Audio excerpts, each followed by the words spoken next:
So the interruption in the line of sight was a ridge somewhere, probably what, Crown Heights or something?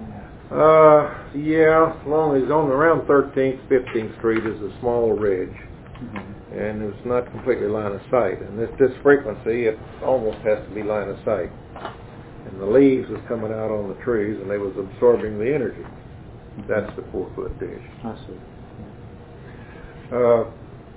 So we put a 20-foot extension on top of the transmitter building, an old windmill tower that was on the place when they bought it.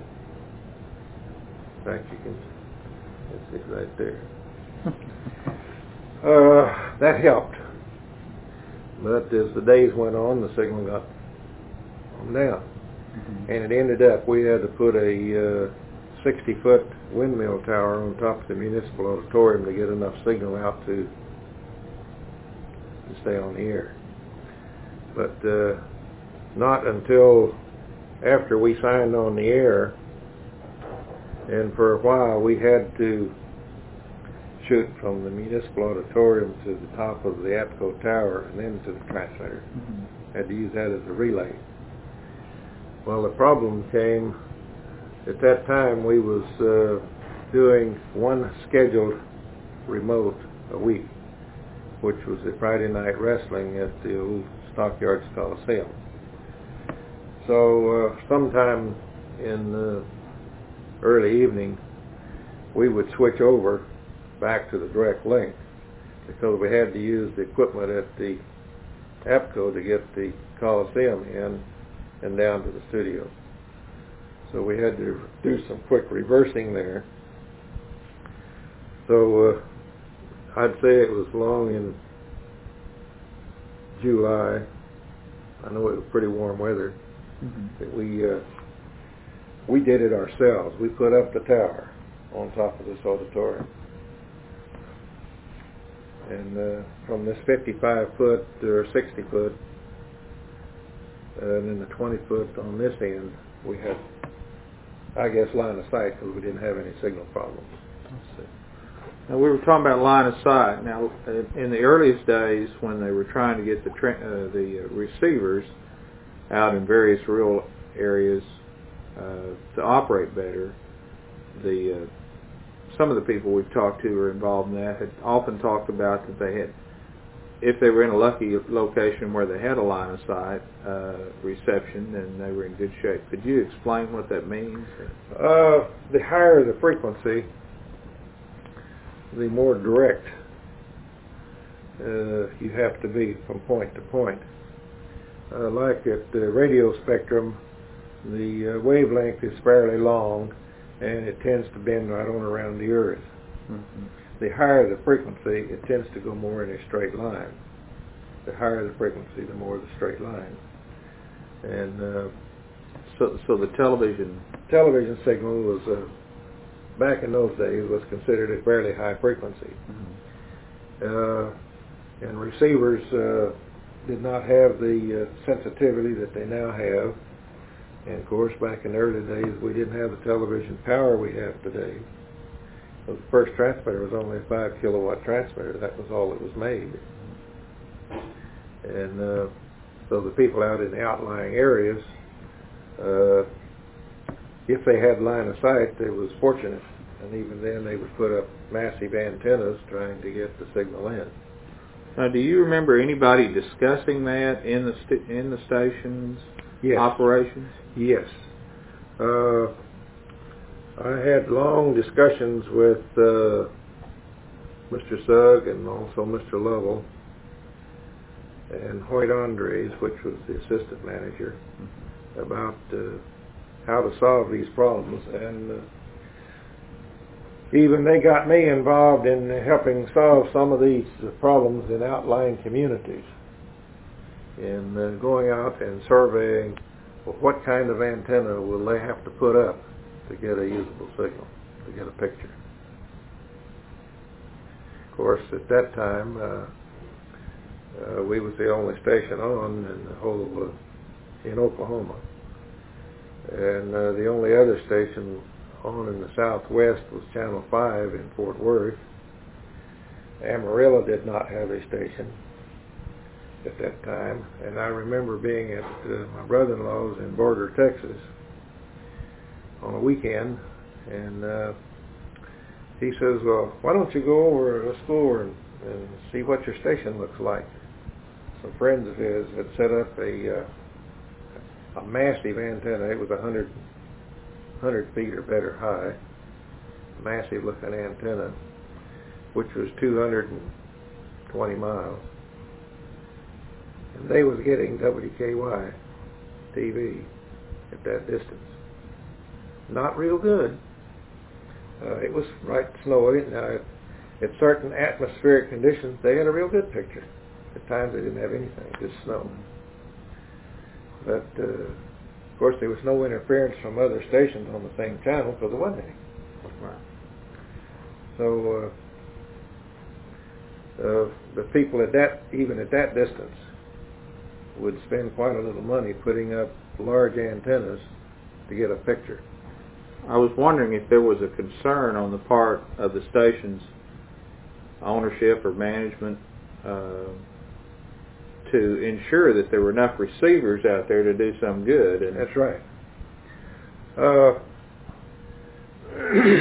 This was, you've probably heard of the freeze mentioned.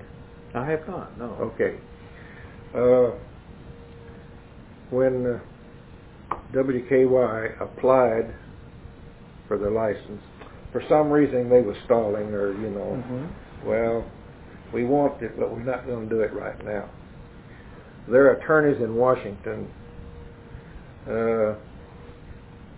because there were some stations on the air on the East Coast, immediately they ran into problems because the commission had decided, well, the television signal goes out there 70 miles, stops. It don't work like that. It just keeps going and going and going.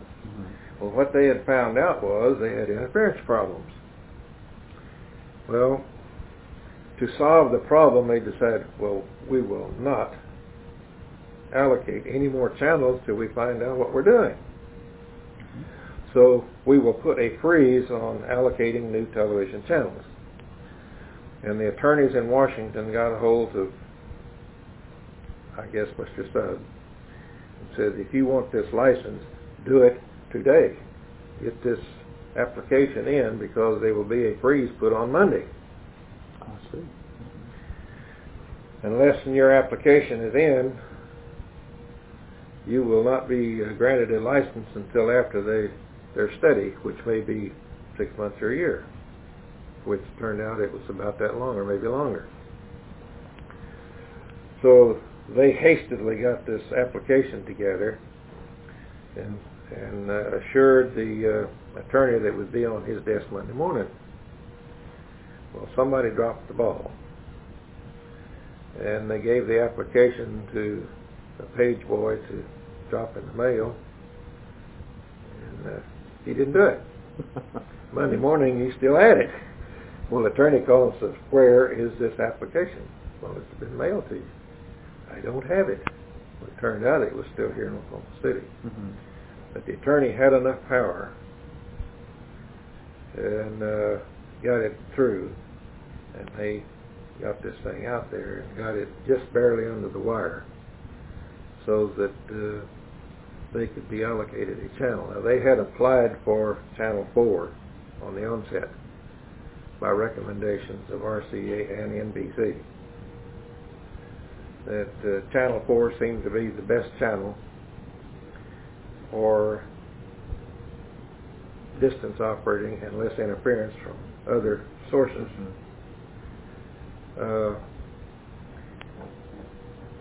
At one time, right after the freeze, I know we could have gone to Channel 7, which I think would have been a great move, but the management turned it down.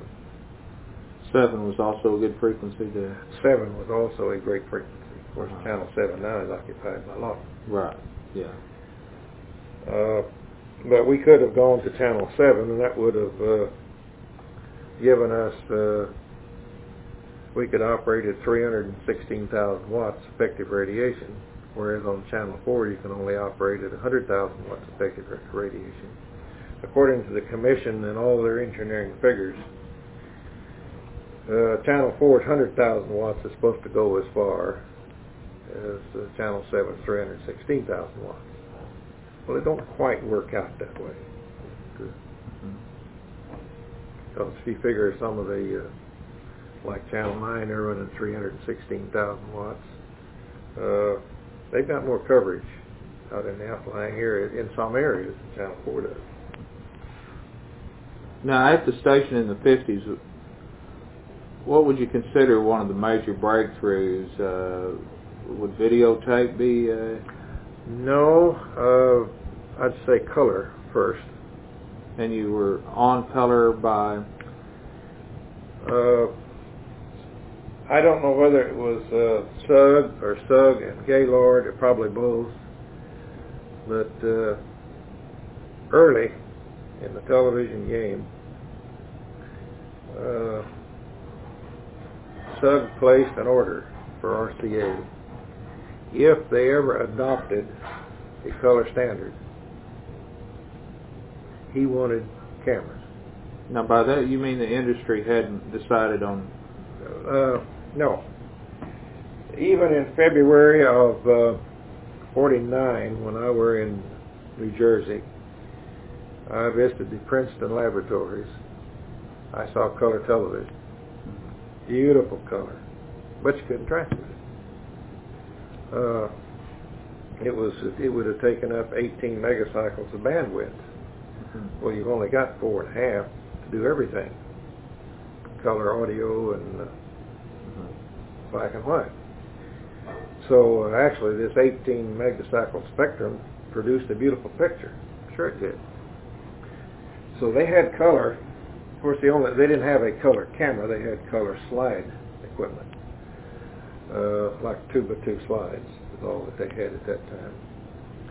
The film camera, or of course the equipment that they had, they called it flying spot scanner, which gave a beautiful picture. Now, I'm not sure I understand that. Now, you're saying they had you mean they had a still, essentially a still photograph? Yeah, just a 2x2 slide. Mm-hmm.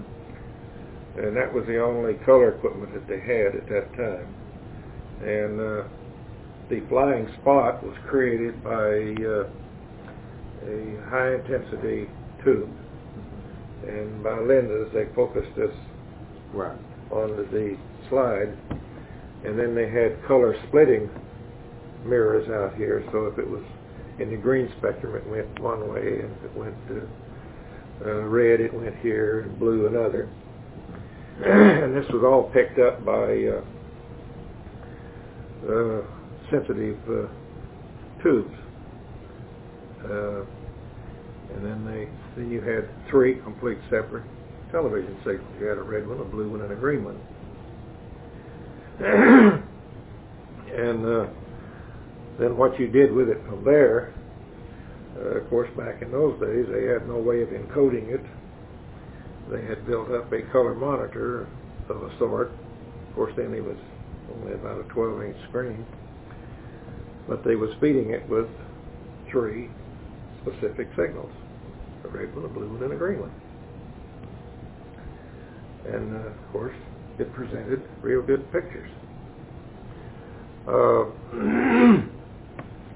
So I would say back in those days, somewhere along in there, Suggs had placed an order because the Commission had not adopted a color standard.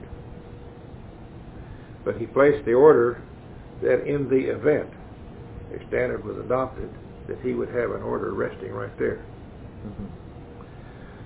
So in October of '53, the Commission adopted this, what is called the NTSC standard. I know the transmitter supervisor. I went to San Antonio, Texas,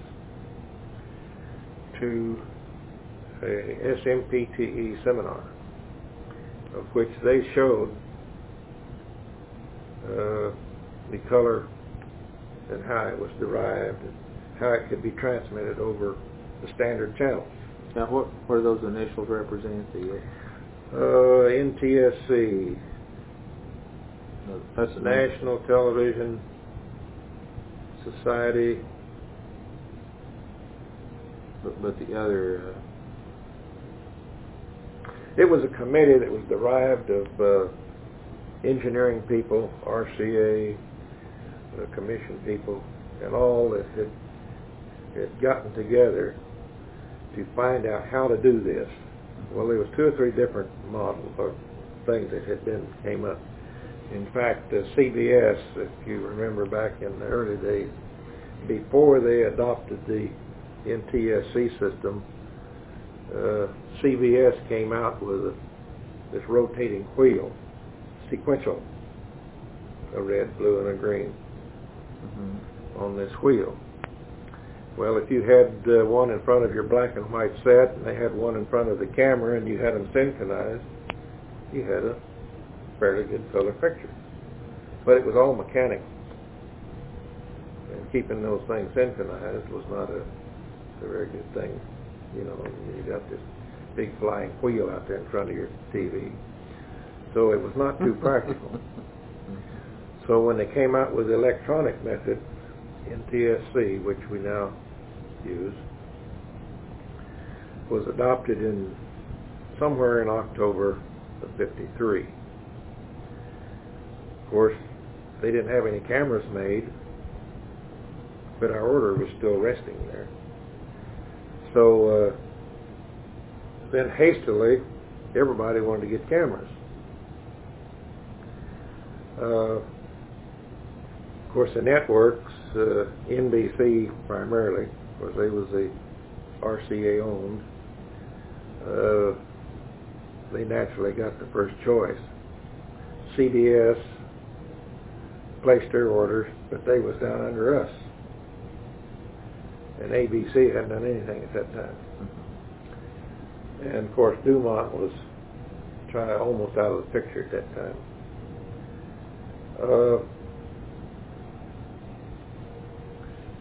In desperation, I'd say it was about right after the first of the year, in '54,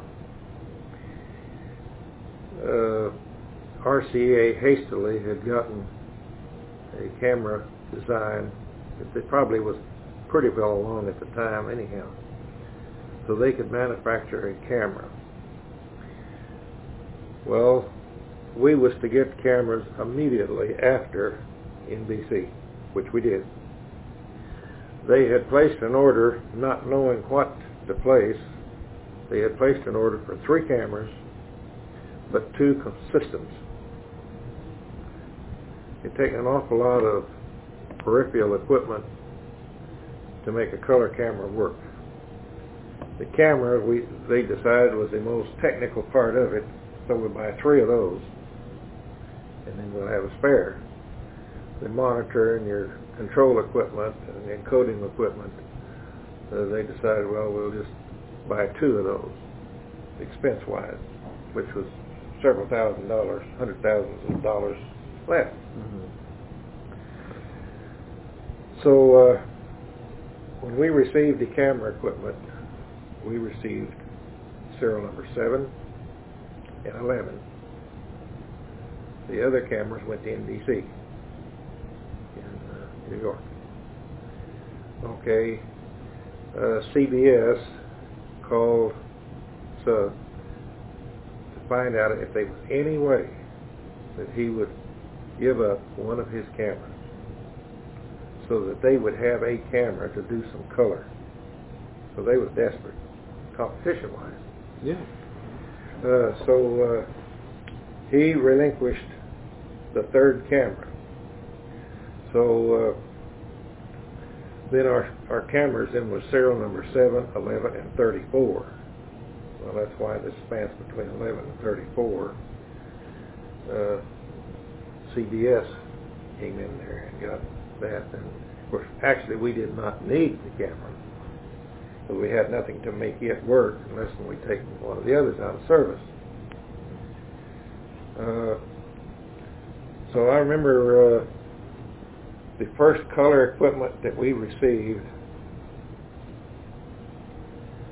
was in late December of '53, which was a color monitor. Just a monitor. And NBC was supposed to do some color on one of the parades. I don't remember. Rose Bowl, I don't remember. I know they were supposed to be doing some color.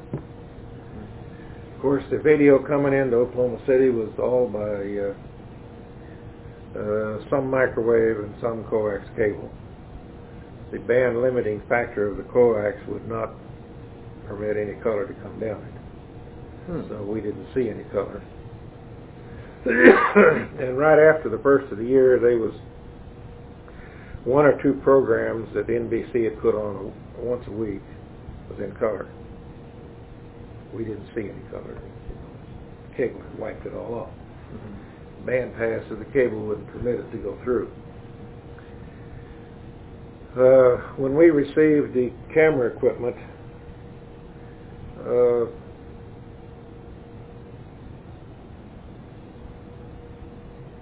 I don't remember. I know it was only a very short while, but when we received the equipment, immediately Mr. Sugg, and that's him there, we will sign on in color and give a date. We didn't see any way possible. So when he says you'll do it, you'll do it. He was, he knew pretty well what had to be done. He was not, he was fairly technical. He knew what had to be done, actually, to the fine point. He didn't. But he knew that we could do it. He knew that he had the staff to do it. I took the bull by the horns, and I think it was in December of '53, just before Christmas, I remember, the company sent me to RCA again for color training for 2 weeks. Of course, that by then, you know, I knew what made television work, and it's just a matter of then making 3 signals, get them into 1 signal, and going from there. So when we started getting the equipment, it was put under me to take me in and get all this installed and do it. So I know they sent in an RCA man to help us, and right off the bat I found out that of course he knew less about it than we did. So we was in trouble. So I put him off in some minor detail while we went ahead installing this equipment to make it work. And we met our sign-on date, which was in March of '54, in color. Now you and Mr. Lovell and who else were involved in? Mr. Lovell was the chief engineer. Aaron Britton and I was the basic 2. They sent Aaron to New York, to the New York studios, to set in with their people in producing color signals. And I don't know, it seemed like he spent a month there, along in January, somewhere along in February. Well, and after he came back and we had just gotten the equipment in, Mr. Lovell got a hold of Aaron, myself, and Ned Leach,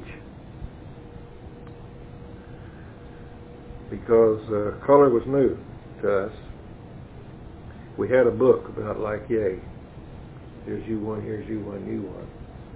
You will teach the rest of the crew color television. So I taken one area of it, Aaron Britton taken one area of it, Ned Leach taking one area of it, and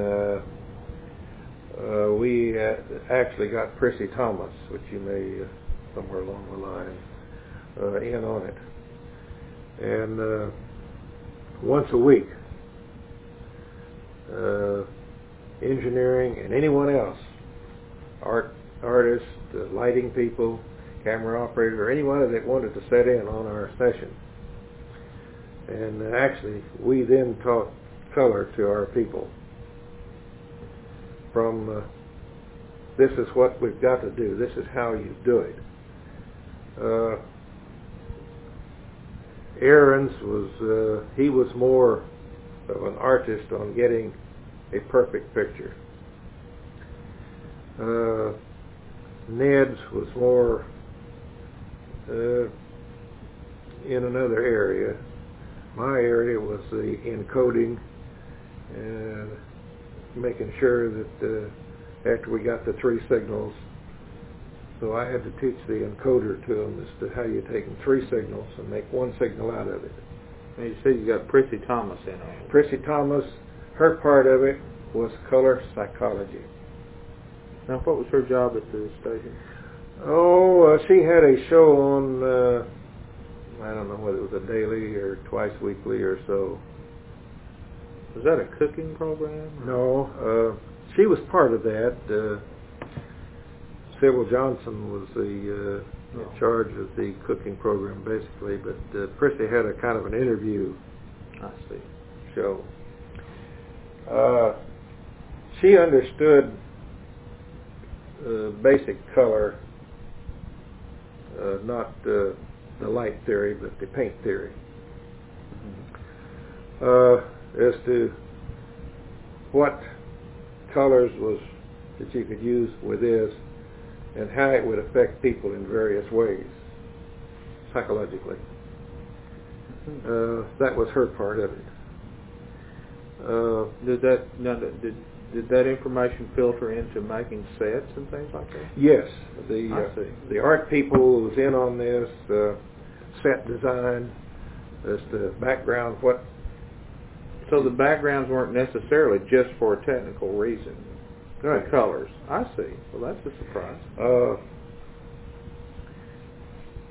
And the television equipment, the camera back in those days, the tubes the pickup tube was not exactly perfect. Mm-hmm. So we had to stay away from certain areas, like symphony. That was one of our first pickups in color, would you believe, was to pick up a symphony in our studio. Well, you know how symphony people dress. It's a black with a bright white shirt. Right. Those are the two things you got to stay away from. So, but we handled it fairly well. And being that we got off of the ground early in color television, we learned how to do things. RCA couldn't tell us. They had not the experience. NBC, they just took from RCA and said, well, this is how you do it. They didn't know. And I don't know, it was early in the color game. I don't know, it probably had to be late 54, it might have been 55. But it was in this, somewhere in this time frame. But Channel 4 was the only station in the world to transmit or to create local color television, other than the network. So the network was kind of interested in what we could do. They sent people down here to observe our operation. Of course, we had people observing their operation back there as well. And we had a roller skating derby of some sort. And of course, color television wasn't portable at those days. So they moved this into Studio C, which was the studio 33 by 66 feet.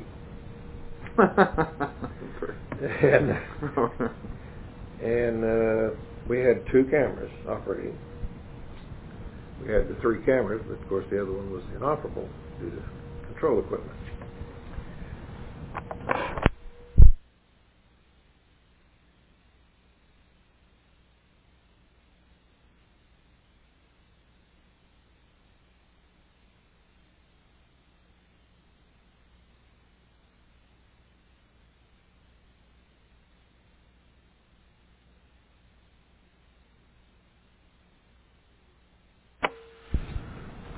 The studio was limited to skaters quite a bit then. Yeah. So this had pretty it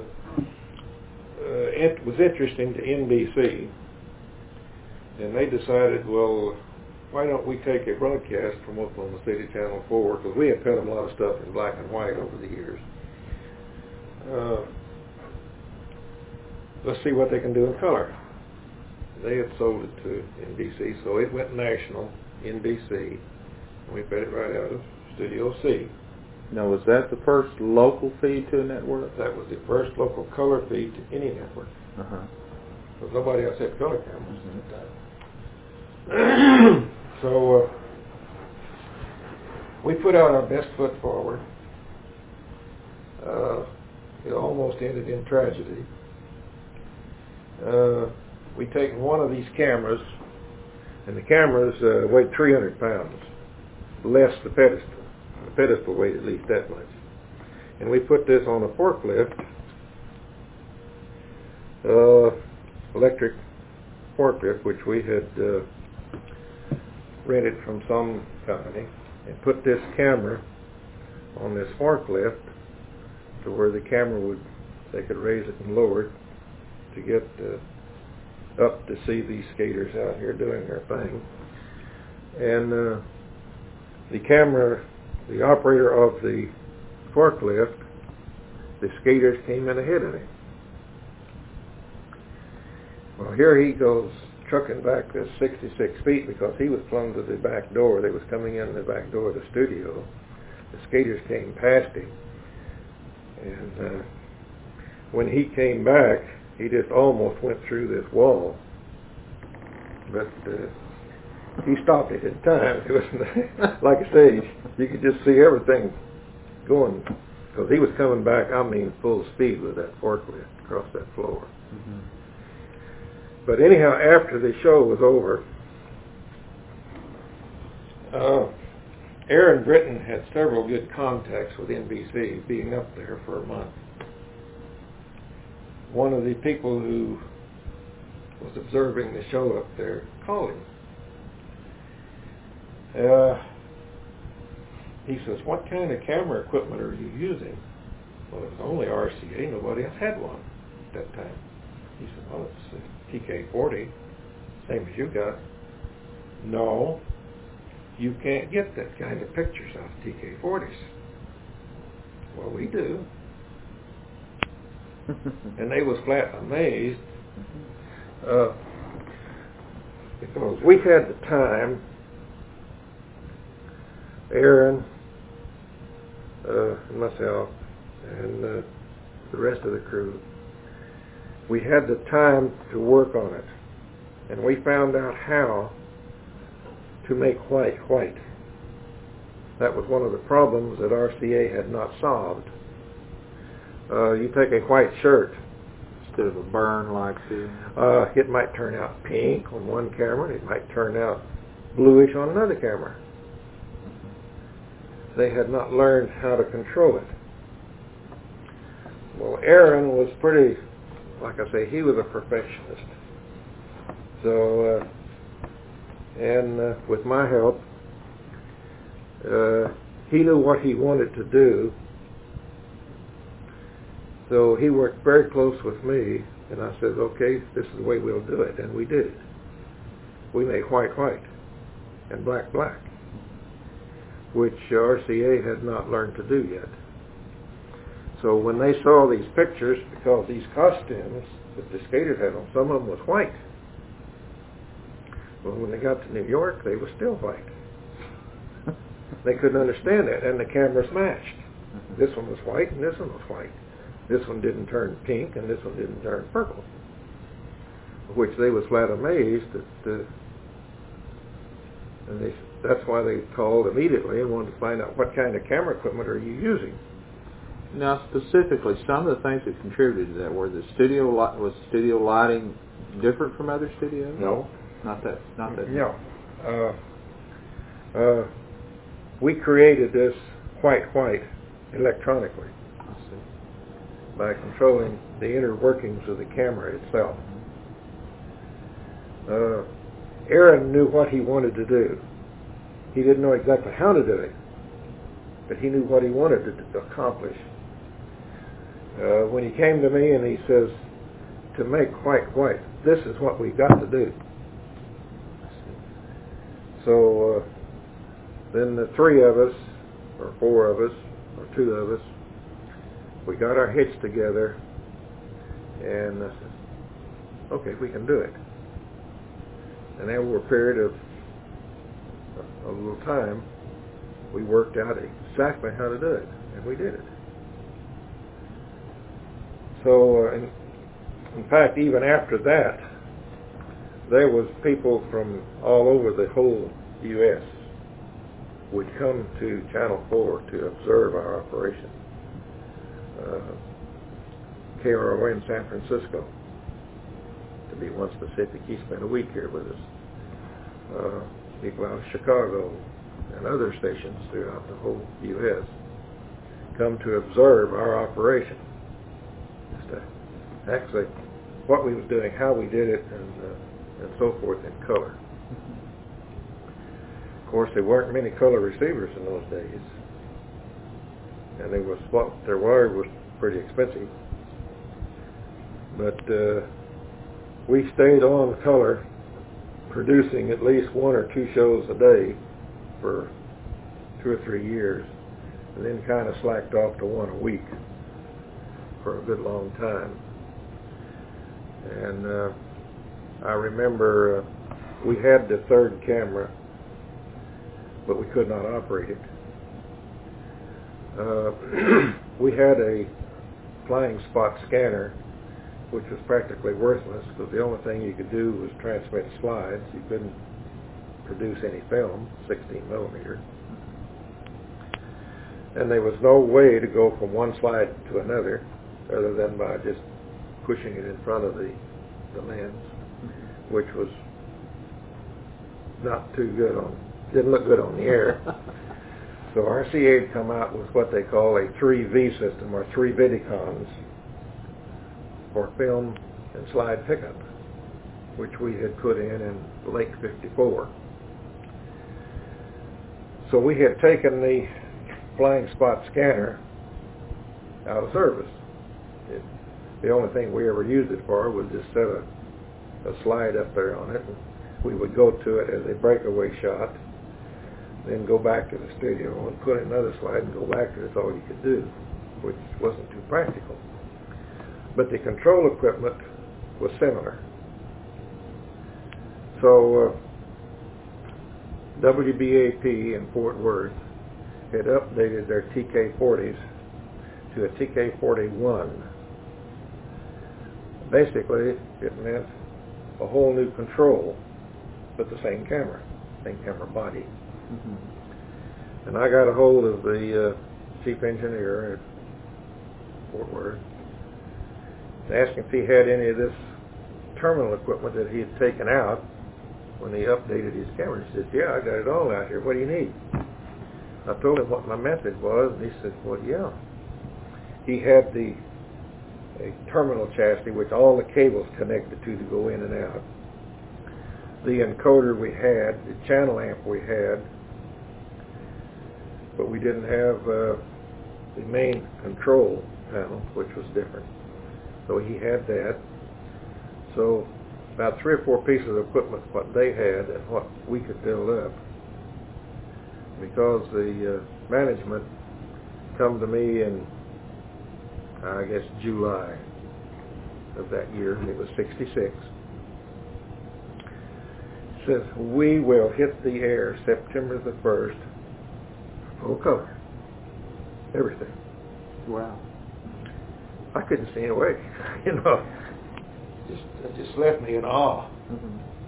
Well, we only had two operating cameras, and I could build up this other one, and I found out how to get these pieces, so we built up the third camera.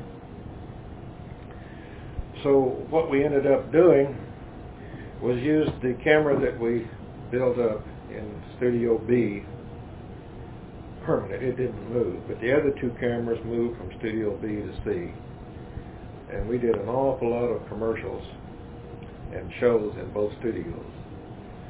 And we just had to drag those cameras because you couldn't dare unplug them and take them over because it was 2 hours to get them back in operation once you turned it off. And that's because of the heating up the tubes. Right. So I remember being down at one of the local TV suppliers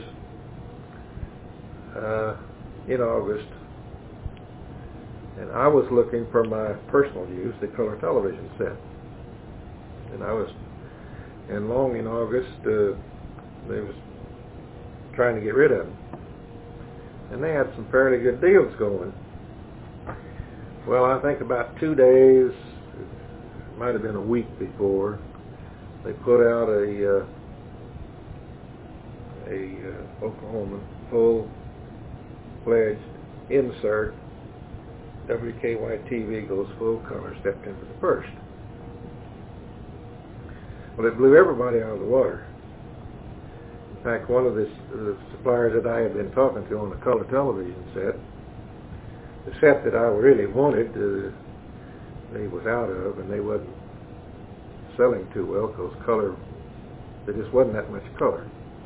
NBC was only doing 2 or 3 shows a week, and we was doing 1 or 2 shows a week, and that's about it.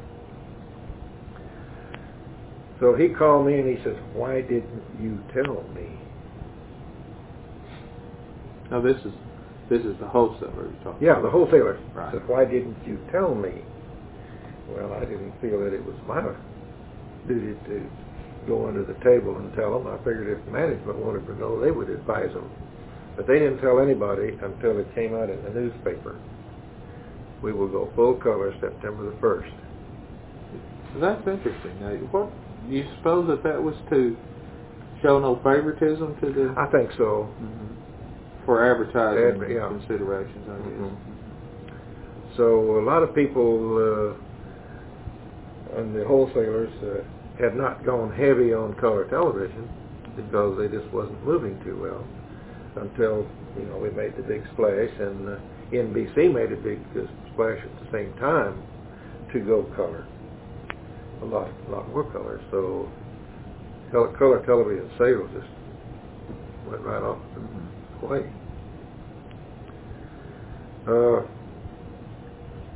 When we made our first,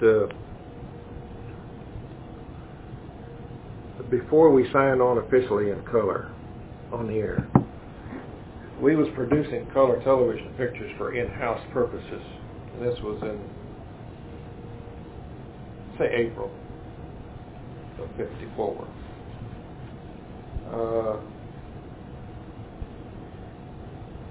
We set up a show and brought all of the wholesalers, people, and advertising agencies out for a showing to show them color television. Because most of them had never seen a color television.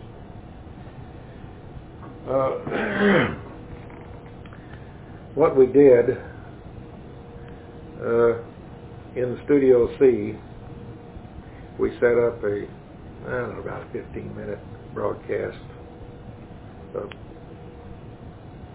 something that we could just in one end, and we had various receivers around the area, various brands that we could get, and had jeeped them to where we could drive them from camera equipment rather than off the air to get a color picture into them.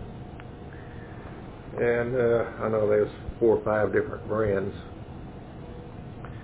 And we invited all of these people out. We had them out for a dinner and then set them all down to entertain them and show them color. Some 15 or 20 people per set. And when we started to show this, we had a beautiful bouquet of flowers, beautiful, on front of the camera, lighted. They could see it because it was up right in front of the studio. But I had installed a switch in the equipment that it was black and white. In other words, there it is, black and white. Well, when we started this show, here come up the bouquet of flowers, black and white. I flipped the switch and went color. Mm-hmm. And it was beautiful. People were just awed at it. I thought one of the amazing quips of the day, the Oklahoman had sent out a camera reporter to cover the story, which I knew very well. I was well acquainted with him. And I was always going back and forth to the studio to make sure that the sets was right and that everything was just perfect. And he caught me in the corridor, a little passageway, sound lock between the studio and the control room. And he said, "Say, is that picture good? Is that good color?" Well, yeah, it's good color. Well, he says, "They sent me out here to cover this story, and I'm colorblind." I thought that was kind of hilarious.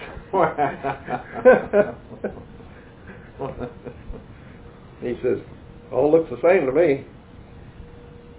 That's amazing. Now, what was the outcome of that event?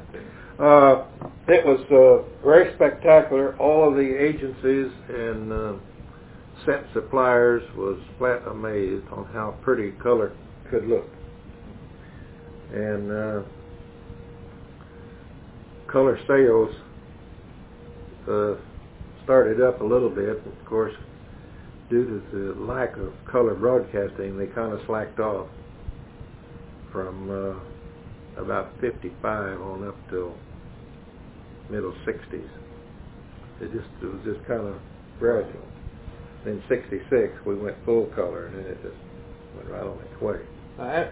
Who engineered that meeting again?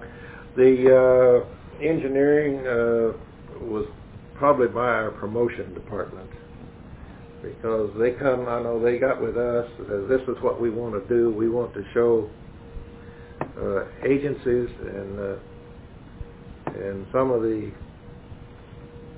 VIPs of Oklahoma City color television. We want to do a private showing before we go on the air with color."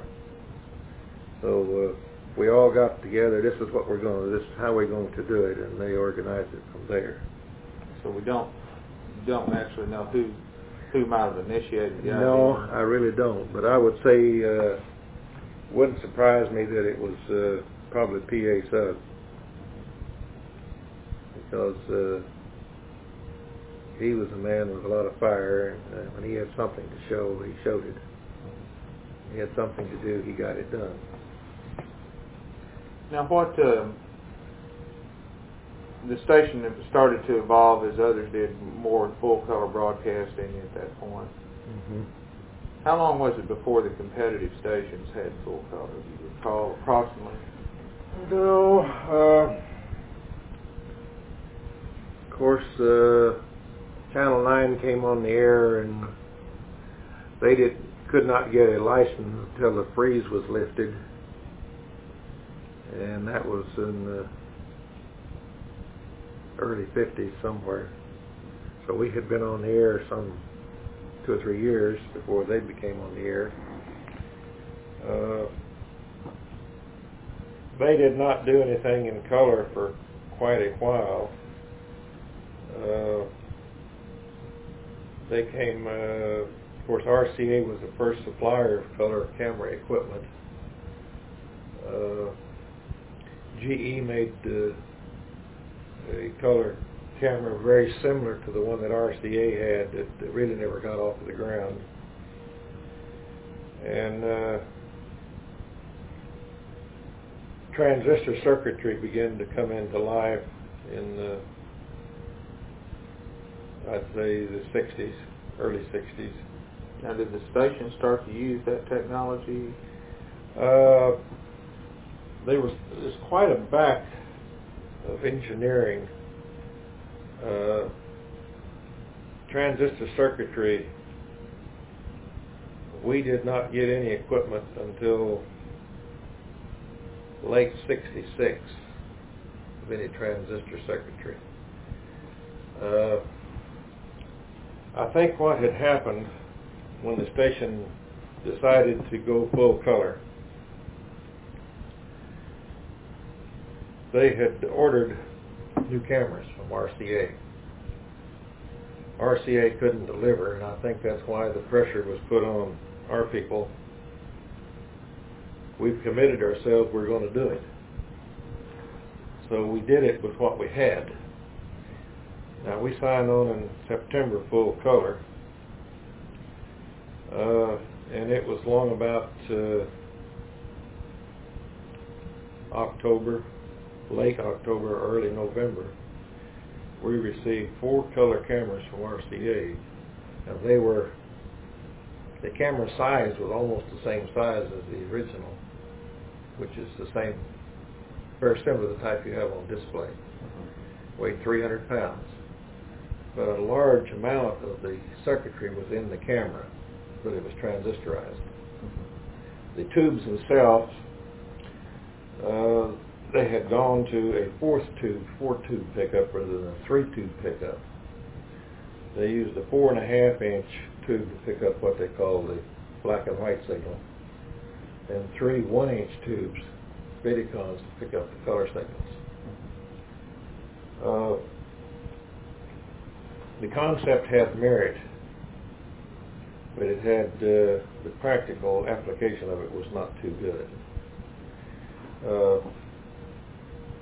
I know we got the cameras, we got them in, installed them, and we kept going right on with what we was doing with the old equipment. And when we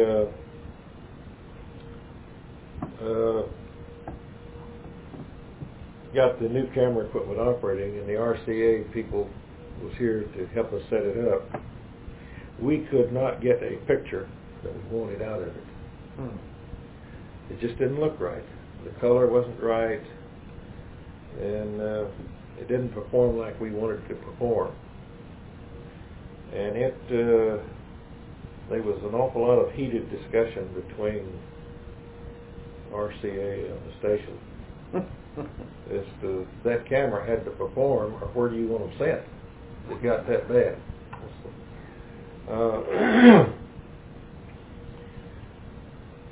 In fact, red didn't look red. Red looked orange. Well, what they had done in the design of the equipment was changed the separation, color separation, really trying to get more light through it. Well, in doing so, it changed the colorimetry. And that was just one of the problems. Well, they finally got the right man down here, and with proper trimming filters, got the color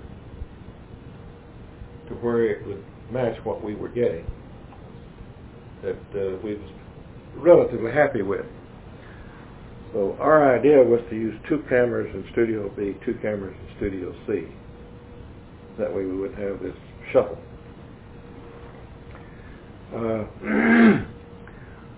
We put the cameras on the air.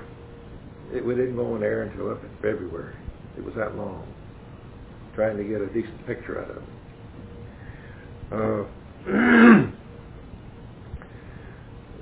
In Studio B, we was to switch over to the new cameras on the 6 o'clock block. In other words, the noon stuff, but was done on the old TK40s, and the 6 o'clock news and weather, would be done on the new cameras. I came home along about just before they hit the air. Everything was ready. I was reasonably happy with it. Right after the show, 30-minute show, Aaron Britton called me. He said, "Willard, we got a problem." He says, that camera completely went out of registration between the weather and news. Which means it was no longer adjusted to... Well, see, you've got to take 3 images and completely put them on top of one another. Well, if one moves over, then you have funny paper effect. Right. So, and that's called registering the camera. You've got knobs to make one image out of 3. Right. And a bunch of knobs to do it. And the circuitry on those cameras were all transistor? Yes, they was all transistor circuitry, other than the pickup tubes themselves. Right. I said, "I'll be over." I came over, and he says, in going from news to weather, I had to completely re-register that camera. So I just barely made it. And it wasn't perfect, so I just, I got it into where it was usable. And the sets was set up in the studio at that time. The news set was on the west wall. The weather set was on the east wall. So you would have to turn 180 degrees with the camera, pointing east to get weather, pointing west to get news.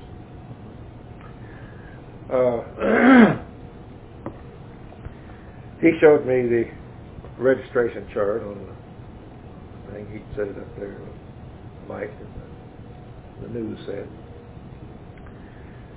And he says all we did was turn the camera around, and he says apparently the jostling or something shook it completely out of registration. I got my thinking cap on. I says, the camera is set up pretty well up here.